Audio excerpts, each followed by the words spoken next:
Maayong buntag mga kapuso, it's best of time na sab. And this morning atong makauban ang usa ka host, actor and comedian na usa sa mga angay natong atangan sa Agimat ng Agila Book 2.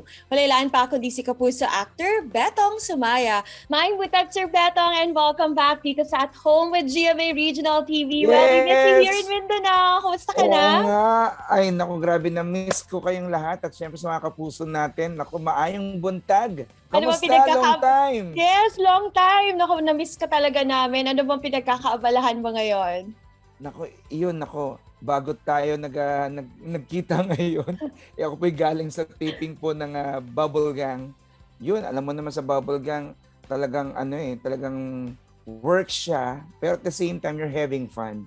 Yun naman ang pinaka-importante, di ba? Kahit anong trabaho yan, basta masaya ka, it doesn't matter kung medyo puyat, medyo kulang sa tulog.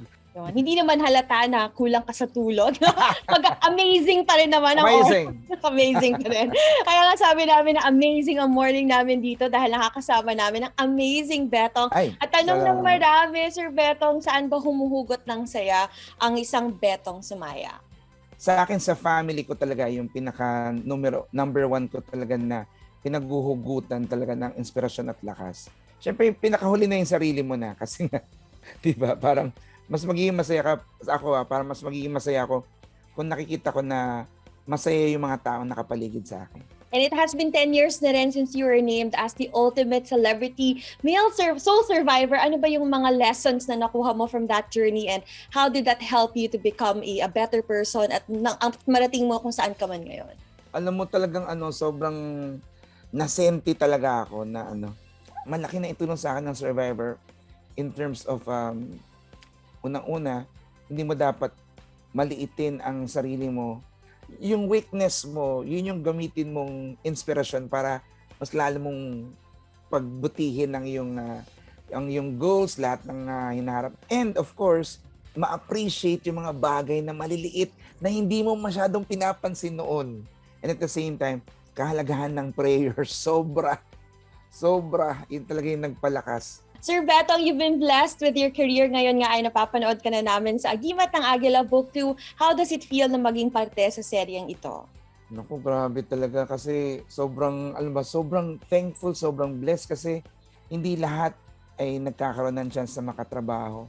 Ang isang Senator Bong Revilla na napaka-supportive, grabe, alam mo, grabe nung first eksena namin talagang hindi ko alam na starstruck talaga ako.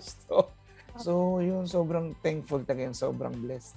If you're playing here, Sergeant Art de Mesa, hindi ba nalalayo si Sergeant Art at Betong in real life? Kasi si Sergeant Art de Mesa doon maingay.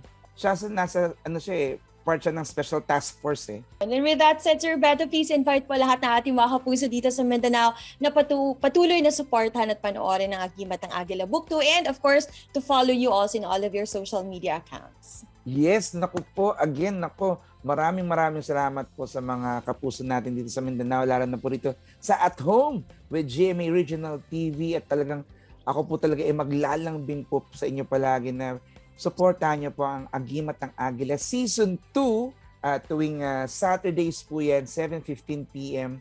Of course, sa pangunguna po ng nag-iisang Agimat ng Agila po ni Senator Bong Revilla. And you can also follow me po YouTube channel. Ayan, YouTube channel po. Tanggalin niyo po ang aking apelido. Yan po ang aking TikTok, Instagram, Twitter. So again, maraming salamat at with GMA Regional TV. Thank you very much. Amazing, Beto. Maraming salamat for your time. Stay safe always. Stay safe din. Amazing. And that was kapuso actor Betong Sumaya, mga kapuso. Tutok lang mo kay mabalik pa ang At Home with GMA Regional TV. Kini ang At Home with GMA Regional TV.